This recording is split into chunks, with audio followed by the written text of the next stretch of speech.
Meus queridos irmãos, que a paz de Jesus, o nosso mestre incondicional, amigo de sempre, esteja sempre presente em nossos corações, alicerçando em nós a paz e a tranquilidade. Às vezes, a gente se mete em cada apuro, né? Pediram-nos hoje que substituíssemos o orador que estava programado, que é o Celso Policarpo, um dos melhores oradores da casa, junto com o Aguinaldo, o João Paulo, e vejam a fria que a gente se mete. E resolvemos abordar um tema, espero que eu consiga falar sobre o pensamento religioso, o espiritismo e a obra de Chico Xavier. Vamos ver. Bom, Emmanuel, no livro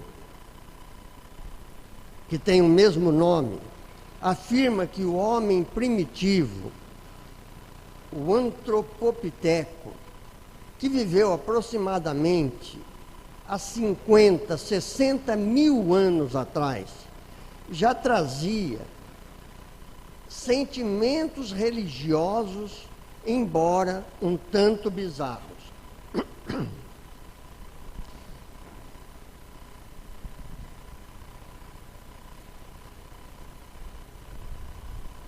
E o homem primitivo, ele se reunia em tribos, se reunia com seus amigos, não por uma questão social, ele se reunia por uma questão de defesa.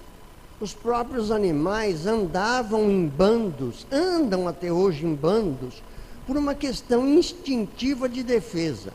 E o homem primitivo começou a se reunir para também se defender melhor.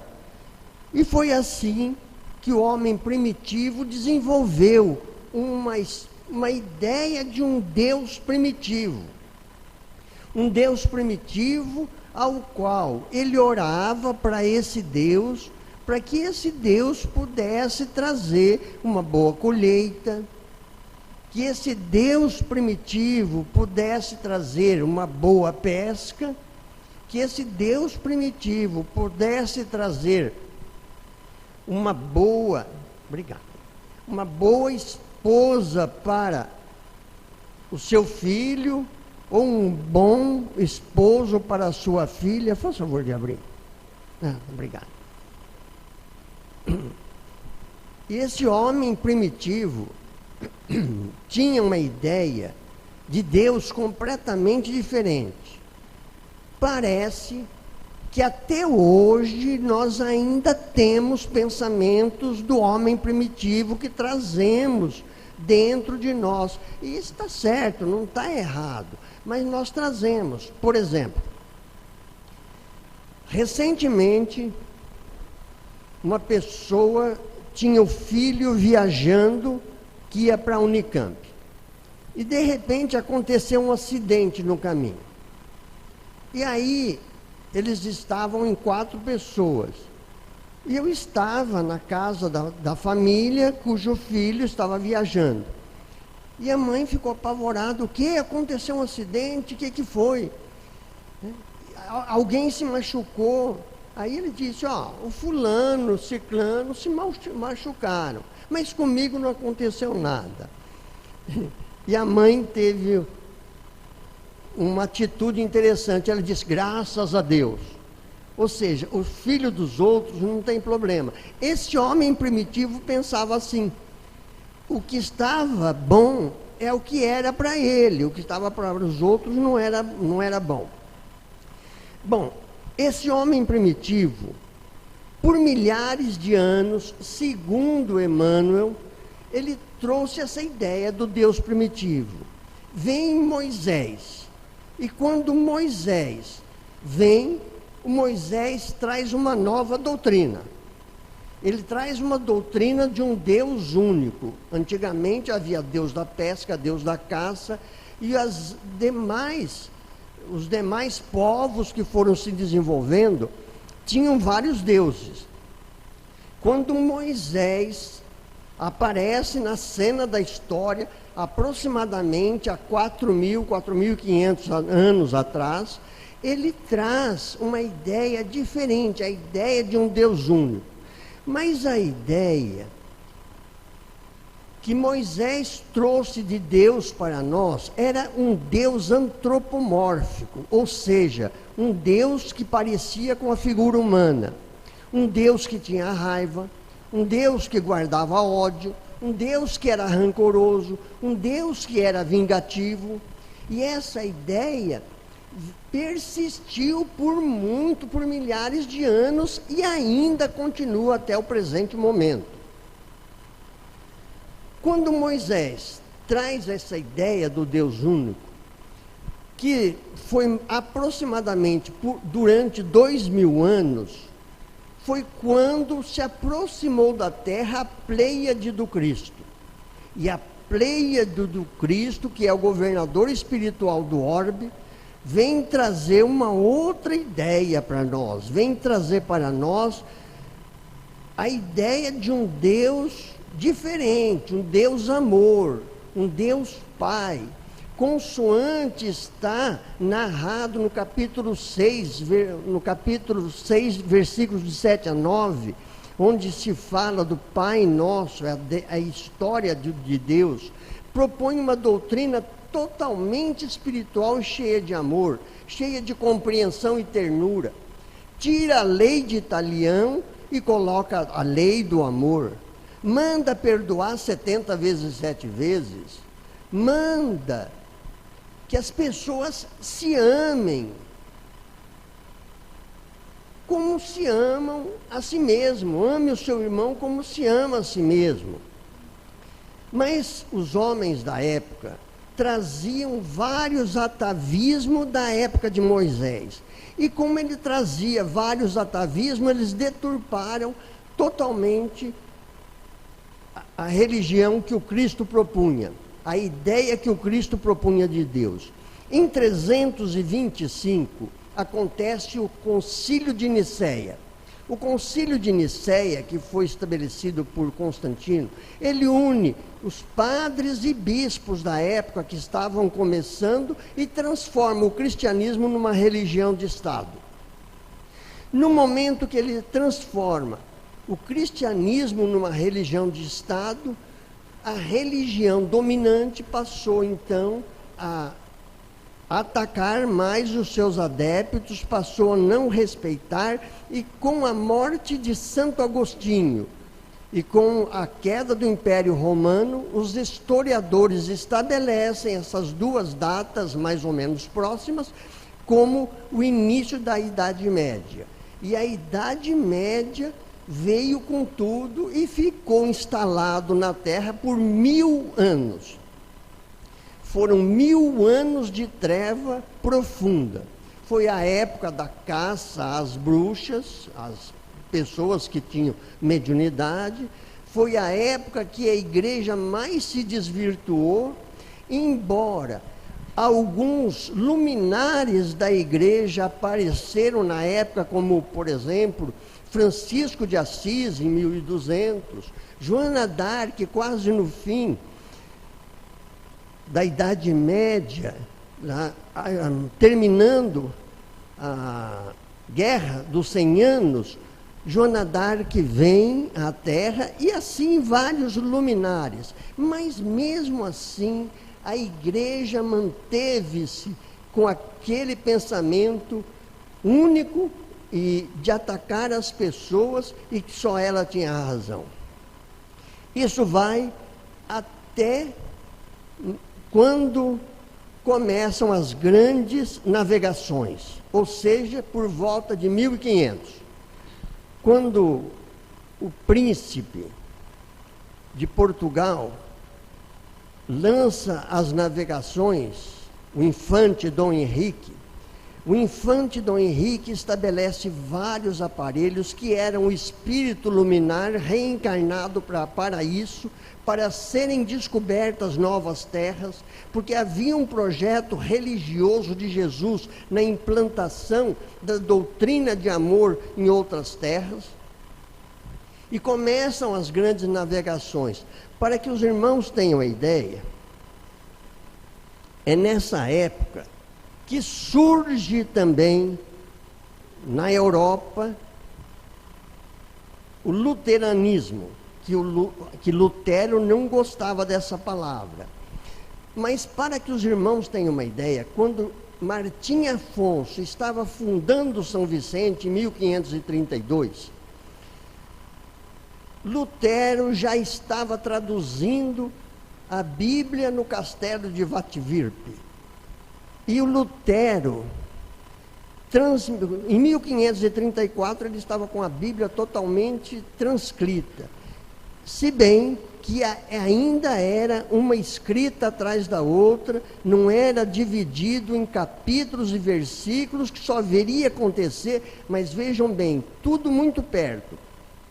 Em 1553, já a Bíblia havia capítulos e versículos, e os capítulos foram divididos por um religioso inglês e os versículos, posteriormente, por um francês. Então, quando os jesuítas já vieram ao Brasil, e Lutero, na sua transformação da Bíblia, já colocaram o capítulo e o versículo, ficando muito mais fácil o trabalho. A doutrina de Lutero, nós poderíamos dizer que foi o primeiro rasgo de luz espiritual no meio da treva densa.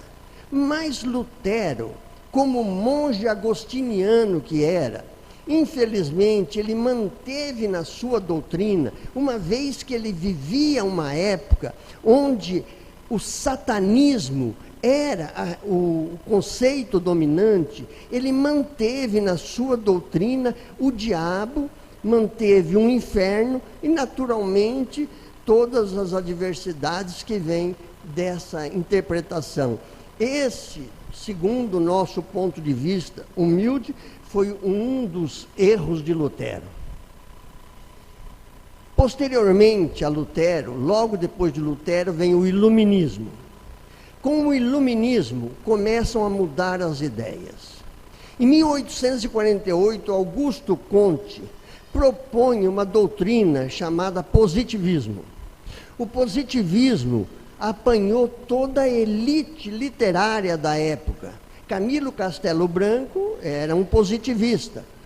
E o positivismo defendia, na sua interpretação, o materialismo.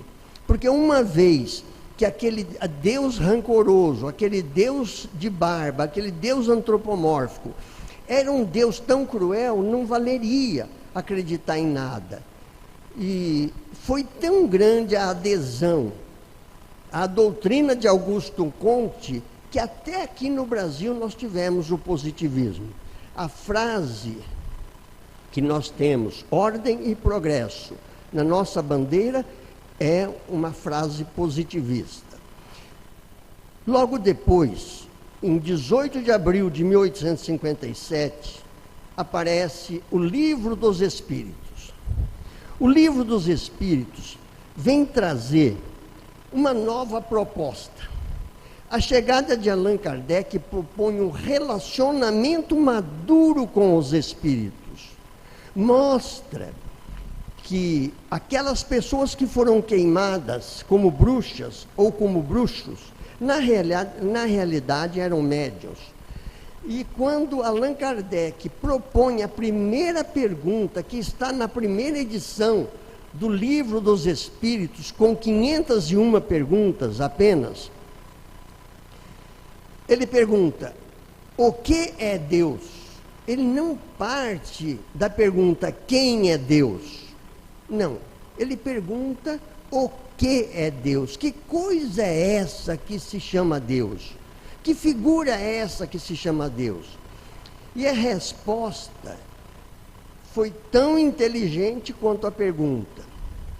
A resposta foi: Deus é a suprema inteligência do universo, causa primária de todas as coisas. Aí nós já começamos a ver um Deus diferente.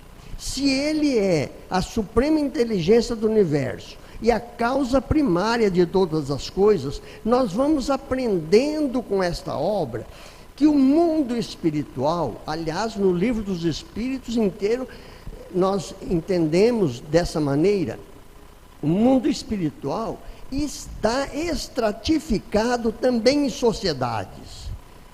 Nós vamos aprender que o desencarne, a morte de uma pessoa não o torna santo. Esse fato, com essa dimensão, é fantástico. Porque ainda hoje, nós espíritas que não estudamos, acreditamos que a pessoa desencarnou vira santo. A pessoa desencarnou, pode fazer qualquer pergunta que ele vai responder qualquer pergunta. E Kardec nos propõe um relacionamento maduro, mostrando que o espírito desencarnado pode ser um espírito perfeitamente ignorante. E que se a gente entrar em contato com um espírito ignorante, nós vamos ter respostas ignorantes. De repente, nós podemos entrar em contato com um espírito que está muito pior do que nós, conforme nós vamos ver logo na frente. Aprendemos com Allan Kardec, por exemplo, na pergunta número 13 do Livro dos Espíritos, Kardec vai relatar os atributos de Deus. Ele faz a seguinte pergunta: quando dizemos que Deus é eterno, infinito, imutável, imaterial, único, onipotente, soberanamente justo e bom, temos ideia completa dos seus atributos? E os Espíritos respondem: do vosso ponto de vista, sim, porque credes abranger tudo. Sabei, porém, que muitas coisas existem que estão acima da inteligência do homem mais inteligente da terra. E a vossa linguagem, restrita às vossas ideias e sensações, não tem meios de exprimir. Ou seja, Deus é inexprimível. Nós, no contexto atual, desde Kardec, não conseguimos exprimir Deus.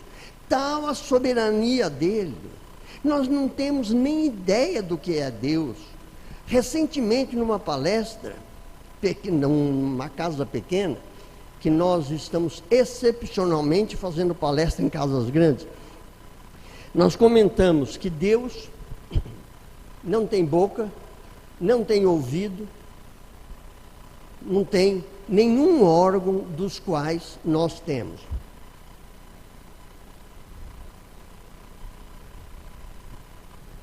Aí uma pessoa perguntou: mas nós não somos feitos à imagem e semelhança de Deus?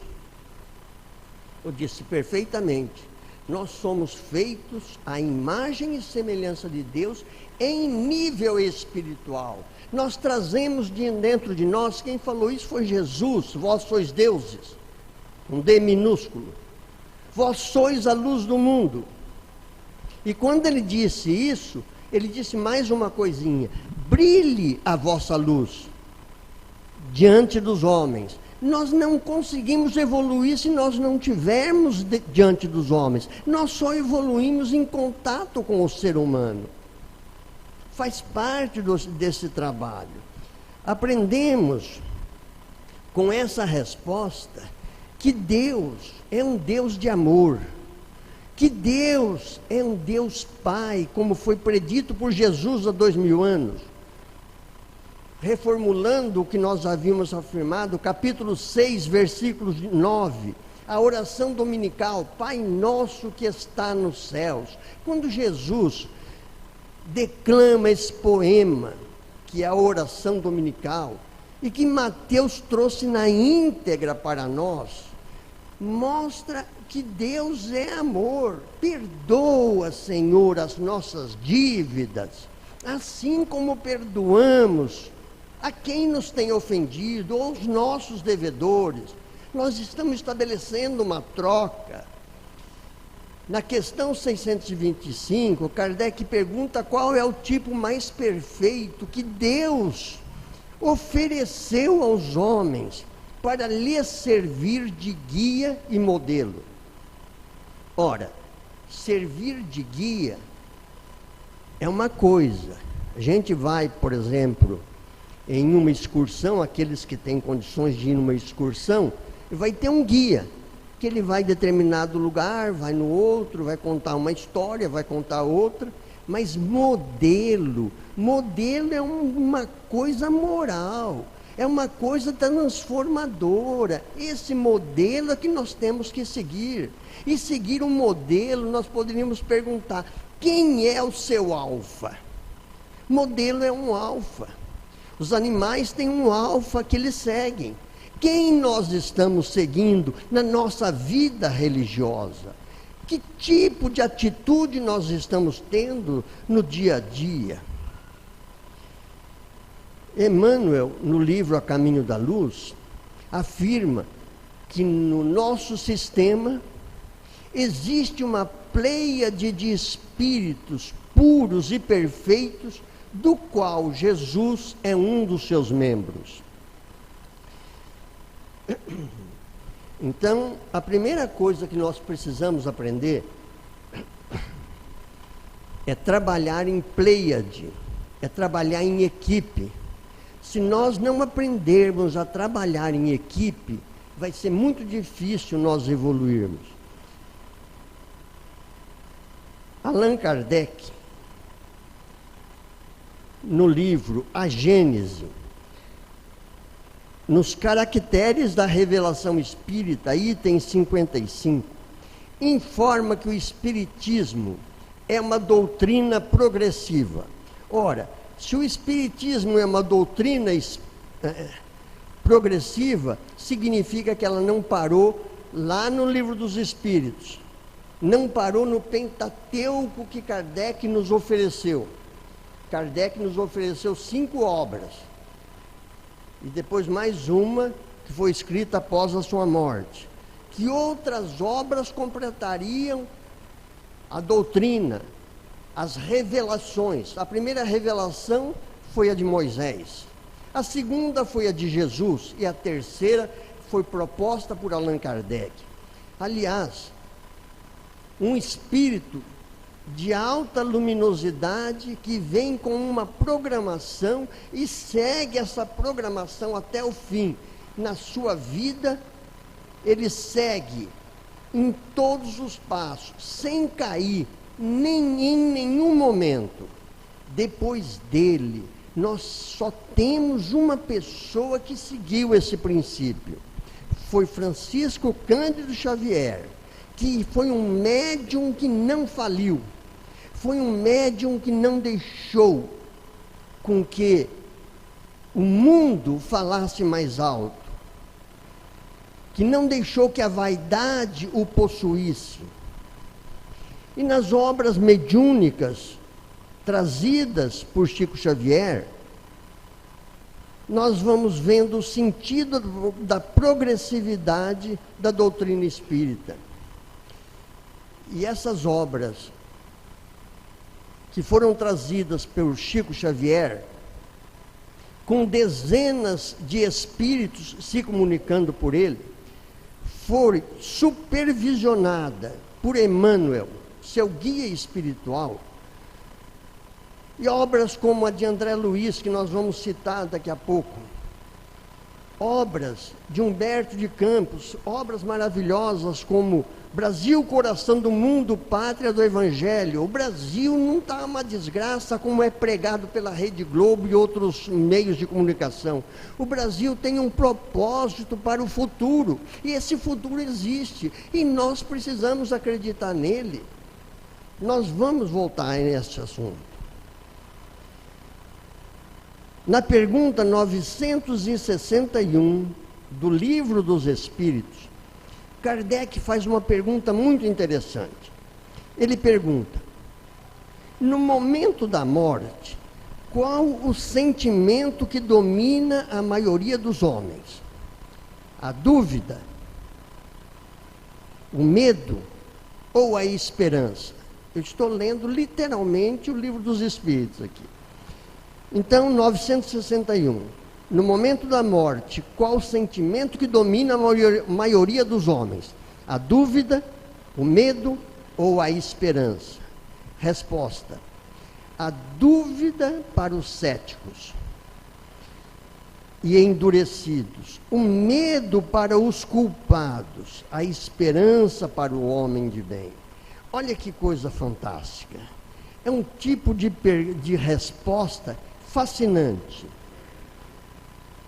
Aparece então, nesse meio, um espírito que até então não era conhecido. Emmanuel vai apresentando as suas obras, vai apresentando várias mensagens. Um dia, ou melhor, numa noite, ele aparece com uma pessoa desconhecida.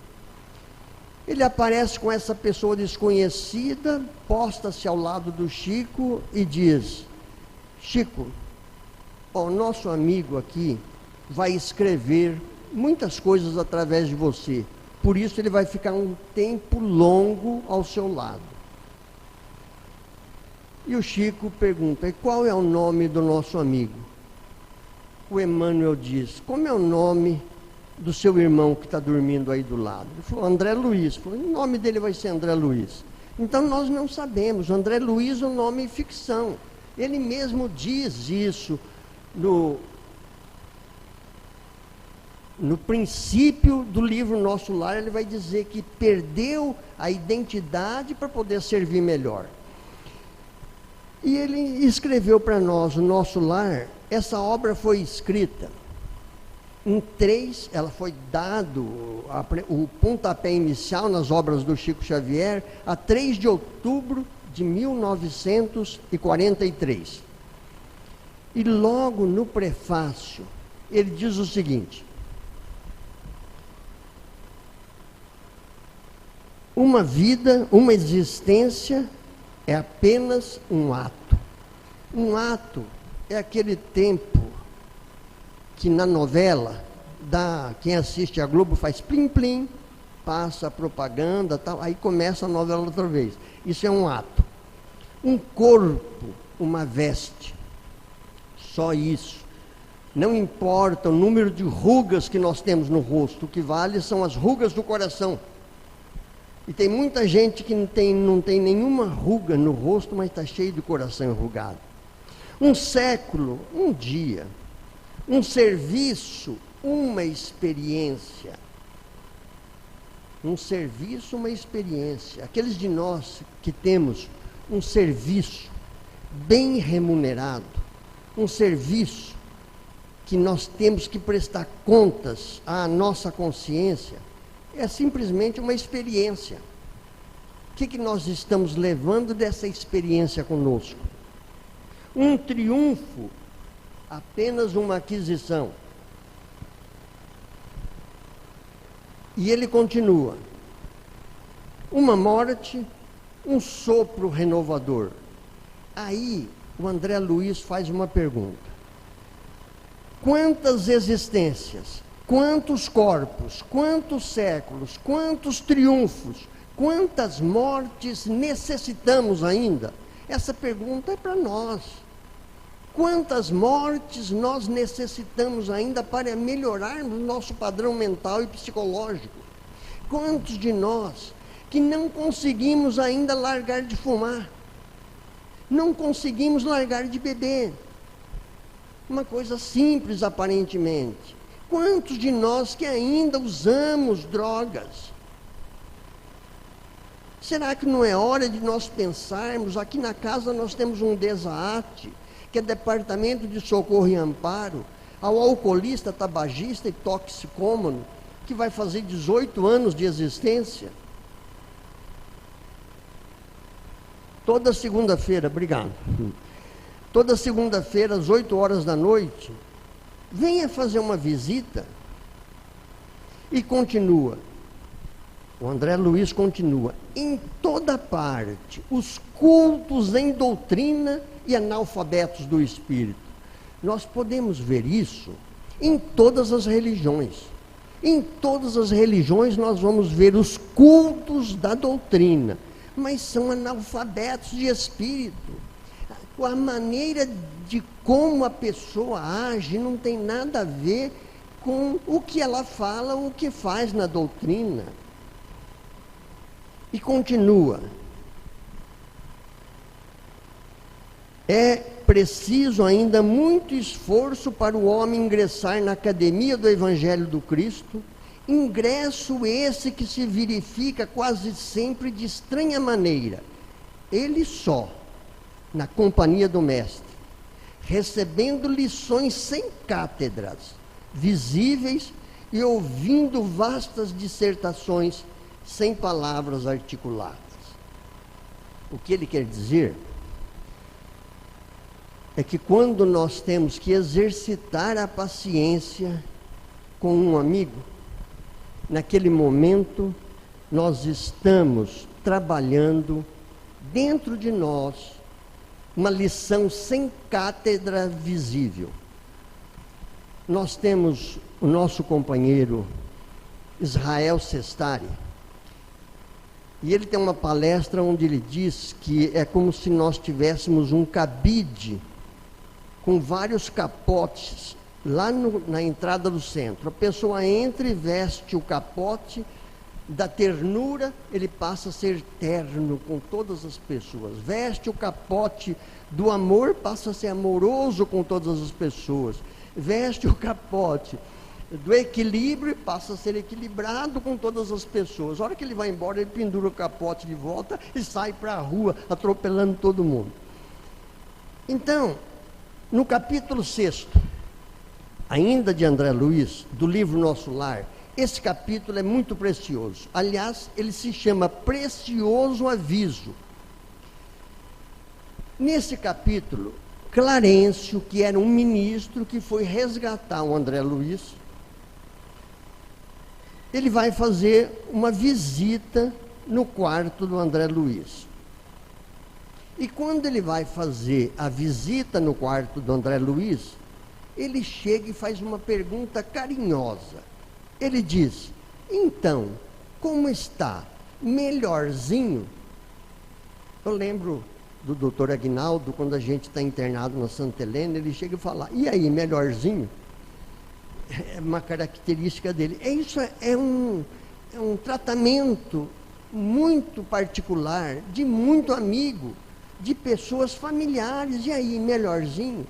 No momento que ele recebe essa pergunta, ele se sente uma pessoa badalada. E ele começa a reclamar. Reclama que ele nunca supôs que pudesse aguentar tanto sofrimento.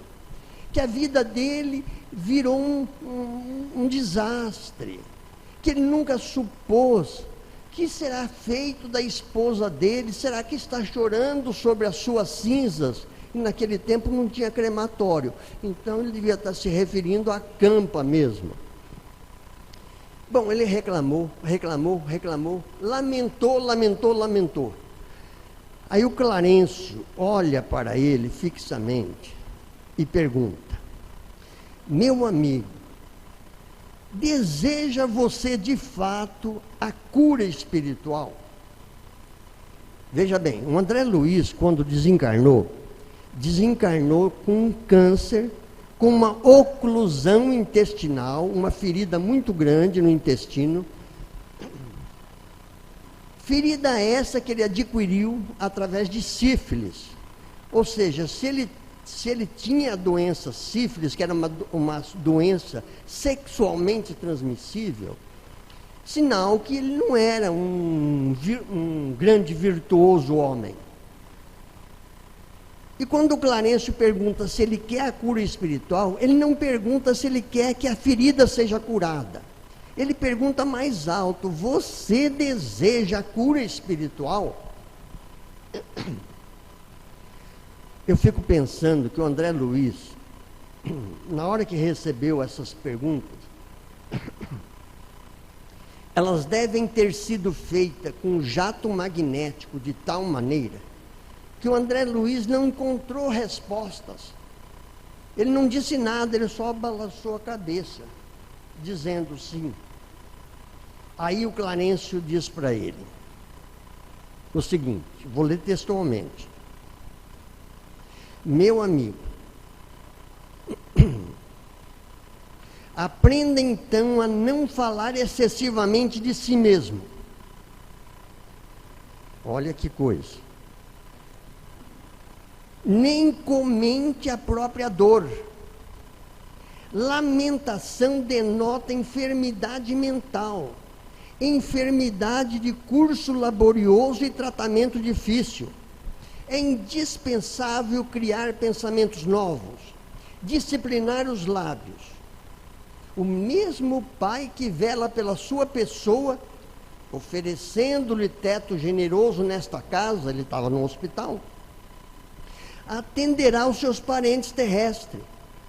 Se deseja permanecer aqui, aprenda a pensar com justiça. Ele deu uma dura no André Luiz. E o André Luiz é uma coisa muito interessante que nós vamos falar mais aqui na frente.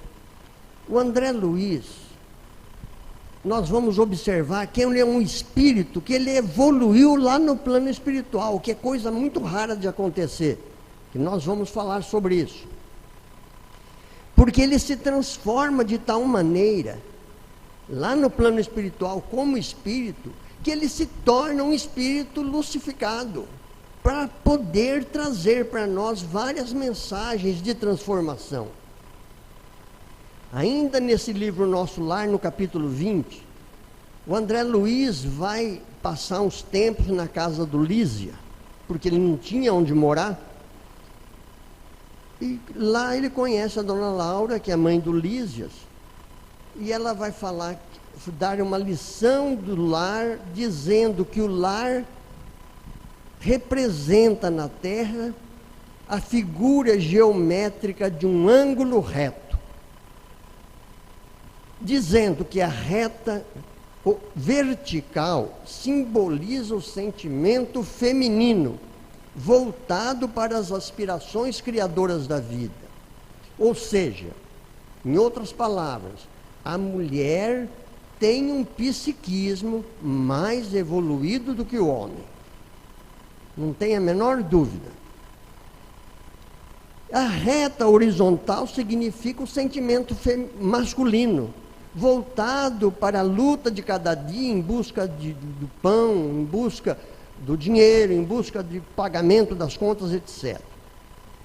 No capítulo 38 do mesmo livro, Nosso Lar, existe uma afirmação muito interessante, que há vários tipos de casamentos. Vejam bem, casamentos de amor, de fraternidade, a gente nem imagina. Casamento de provação. Acho que a maioria de nós é casamento de provação, não é não? Casamento de dever. E informa ainda que o verdadeiro matrimônio espiritual realiza-se com a alma, pela combinação vibratória. A combinação vibratória forma um tipo de casamento.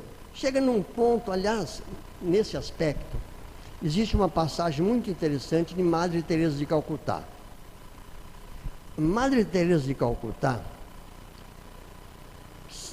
comentou várias frases e alguém, um jornalista, foi anotando essas frases, anotando, e lançou um livro na Inglaterra sobre as frases de Madre Teresa de Calcutá. E esse livro virou um best-seller na Inglaterra. Aí um outro jornalista foi entrevistar a madre para saber o que ela achava e tal, né? E esse outro jornalista disse: Madre, quando a senhora ora, o que a senhora fala com Deus? A Madre Teresa pensou e disse: eu não falo nada não, eu só escuto. Aí o jornalista falou: interessante. E o que Deus fala para a senhora? Ela disse: ele não fala nada não, ele só escuta. Ou seja, vibração compensada, alma, combinação vibratória. Ele não precisa falar.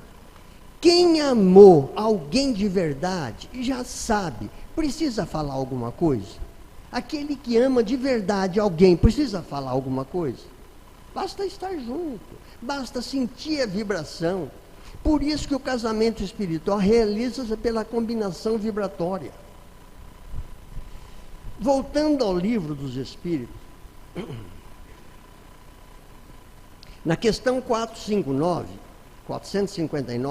Kardec pergunta: os espíritos influem em nossos pensamentos e em nossas ações?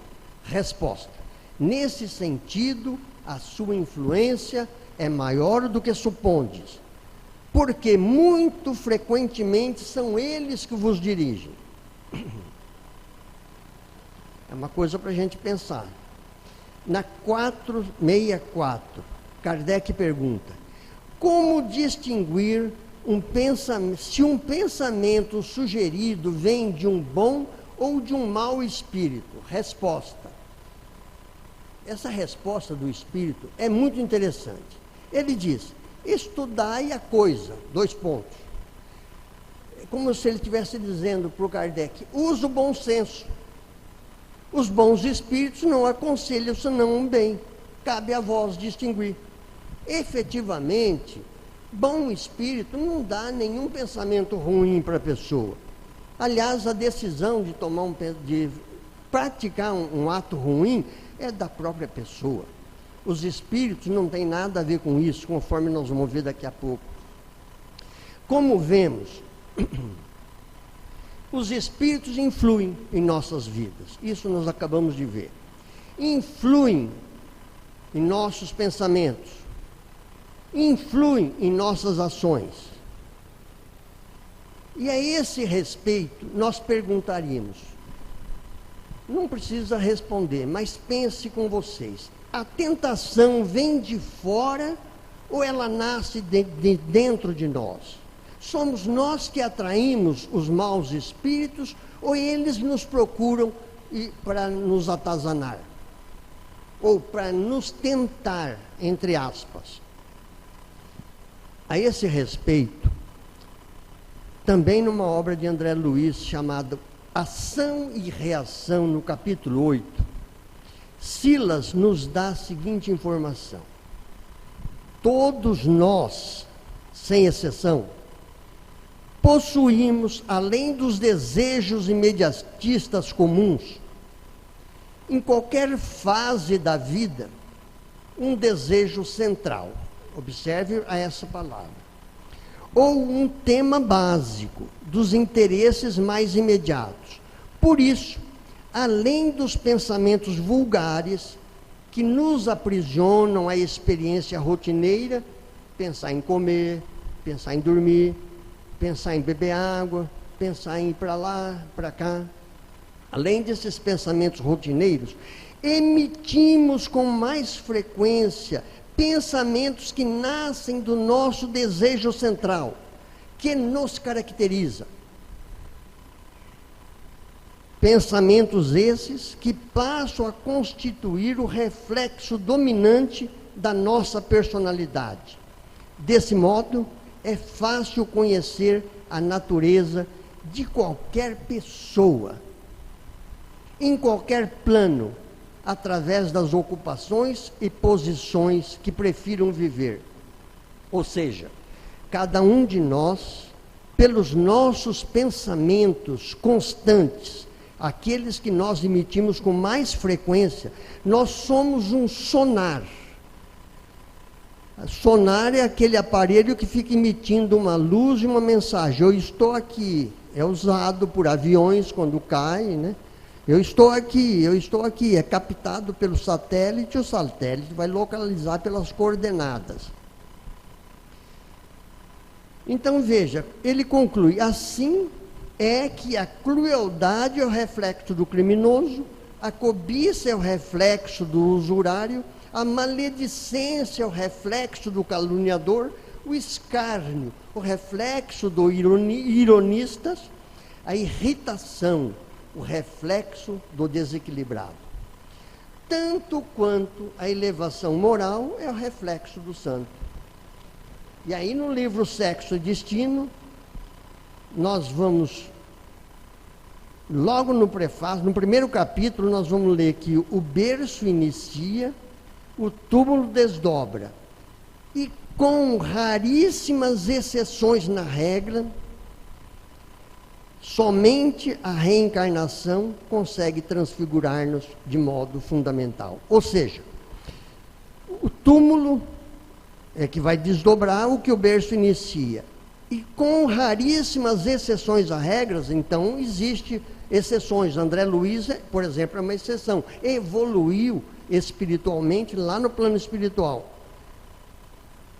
Somente na reencarnação que consegue transfigurar-nos. Ou seja, a pessoa que fuma e que não largou de fumar, que não veio no desate, não procurou um grupo de apoio e continua fumando e vai desencarnar, ele vai desencarnar com vontade de fumar.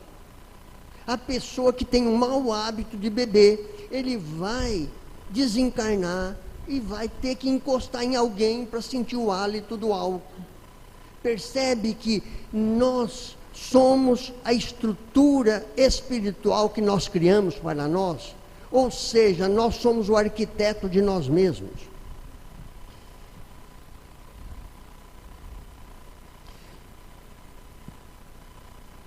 No livro Caminho, Verdade e Vida, da série Fonte Viva de Emmanuel, Emmanuel faz o seguinte comentário: o Cristo não estabelece linhas divisórias entre o templo e a oficina. Quando eu li isto aqui, eu fiquei pensando, o Cristo não estabelece linhas divisórias entre o templo e a oficina.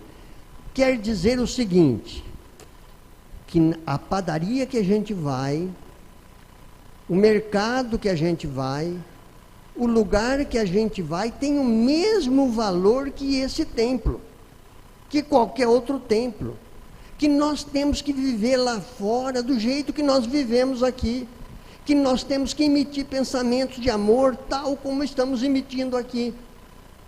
Não existe linha divisórias. Aí eu pensei, bom, ele está falando aqui linha divisórias entre o templo e a oficina. Mas será que no trânsito é diferente? Porque de vez em quando eu chego para lá e ô velho, vai para lá.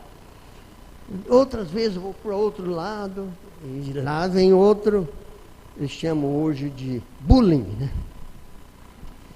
E o Emmanuel conclui, toda a terra é seu altar de oração, seu altar, nosso altar, tá?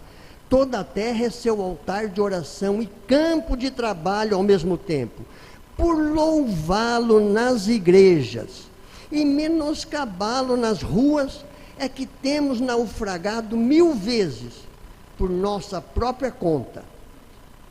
Todos os lugares, portanto, podem ser consagrados ao serviço divino.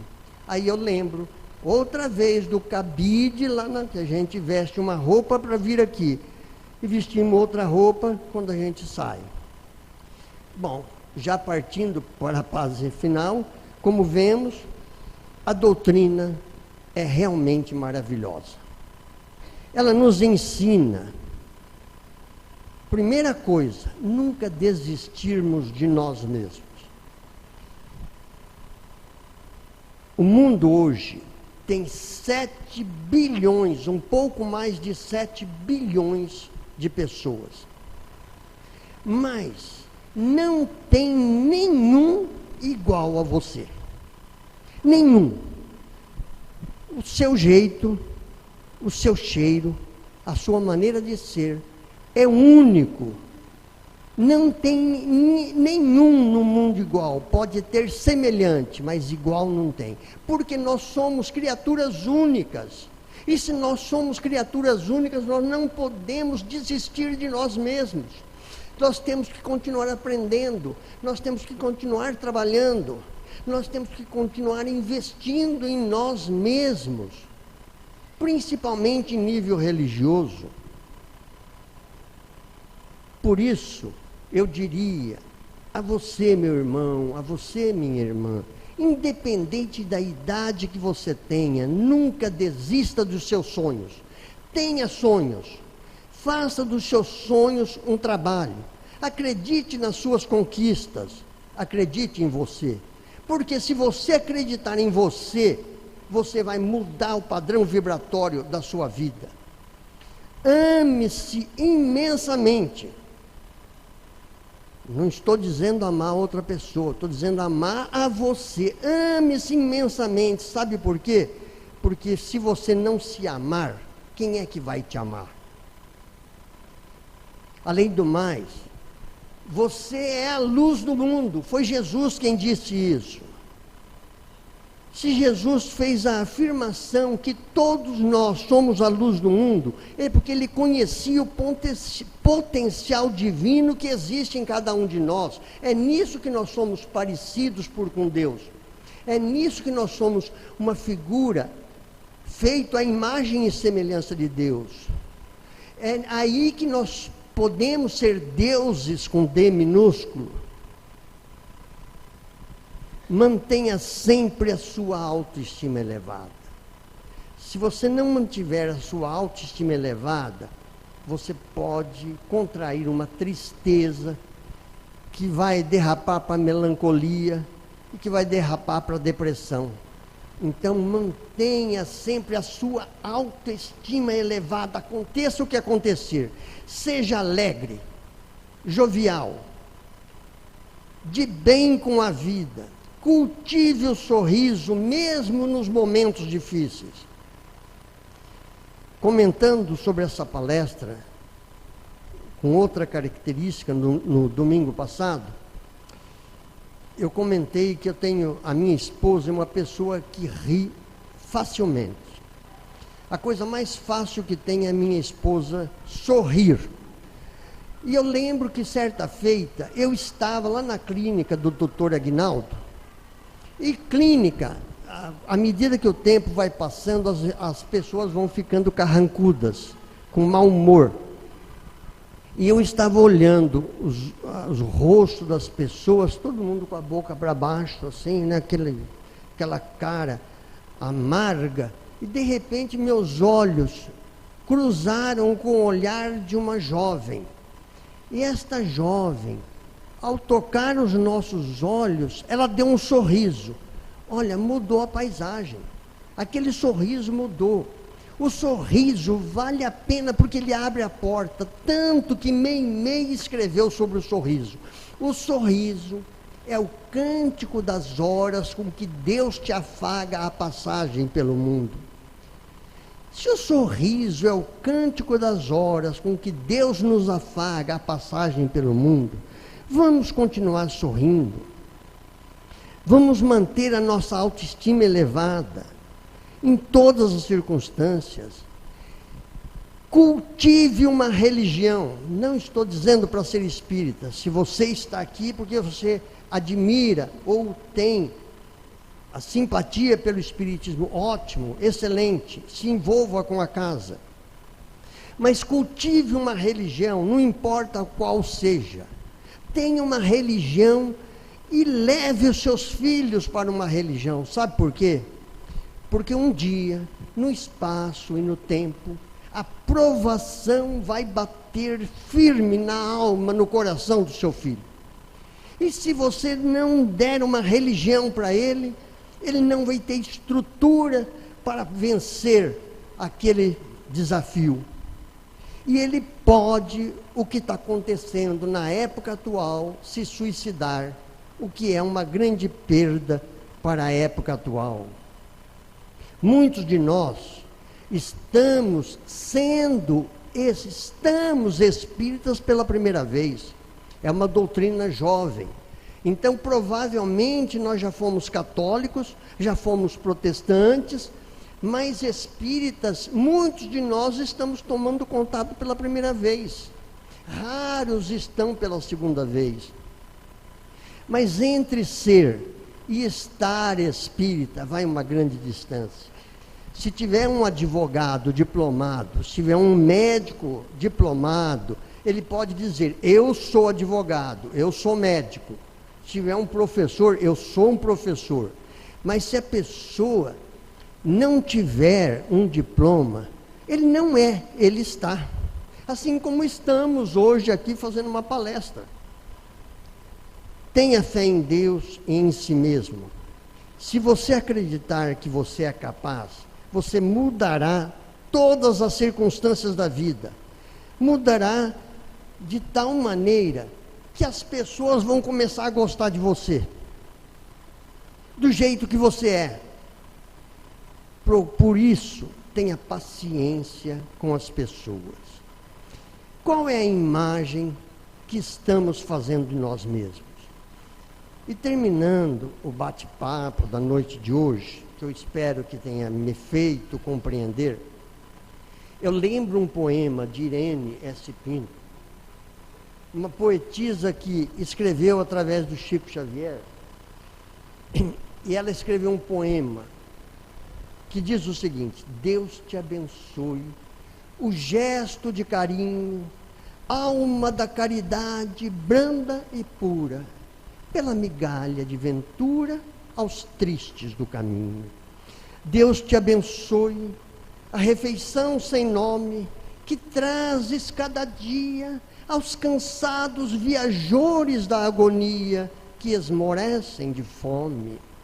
Deus te abençoe, a roupa restaurada, com que vestes contente a penosa nudez de tanta gente que vagueia na estrada. Deus te abençoe, a bolsa de esperança, que abres a sós, sem que ninguém te veja, para a gota de leite destinada à criança. Deus te abençoe o pano do lençol, com que envolves em doce cobertura os enfermos que choram de amargura à distância do sol. Deus te abençoe por onde fores e te conserve sempre as luzes em que extingues, removes ou reduzes os problemas, as lágrimas e as dores. Deus te abençoe a fala humilde e santa, com que aplacas a ira da calúnia, do escárnio e da mentira na frase que perdoa e que levanta. Caridade, que o teu nome ressoe pleno de amor profundo, e por tudo, ó irmãos, por tudo de bem que pudermos fazer neste mundo, Deus nos guarde e abençoe. E que assim seja. Muito obrigado a todos. Que assim seja.